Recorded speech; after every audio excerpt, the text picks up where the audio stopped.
Siç edhe e keni pa këto 2 ditë, ka plas keq në shtëpinë e Big Brotherit, nervat janë tel. Jozi shan nga familja Gjesti dele bën thirrje mos shkonin në shkollë. Egli i thot Jozit malsor bythe, pastaj thot për kokën e mamit nuk e kam thënë.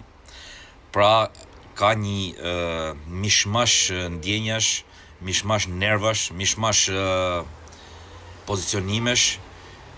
Nuk e kuptoj pse vjen kjo, nuk e kuptoj. Unë e kuptoj shumë mirë pse vjen kjo, janë ditët e fundit dhe ajo, domethënë, emrusi i përbashkët i gjitha këtyre janë ethet e finales. Ethet e finales që në fakt duhet i kishin vetëm Rozana dhe Gerta sot, por me çfarë shikoj kanë kap edhe pjesën tjetër të shtëpisë. Edhe shumë bukur që i kanë kap, por problemi është mos degradojnë në këto ofendime, në këto thirrje, në këto janë shumë shëmtuta me thënë drejtën edhe nuk vjen mirë fare që i shoh.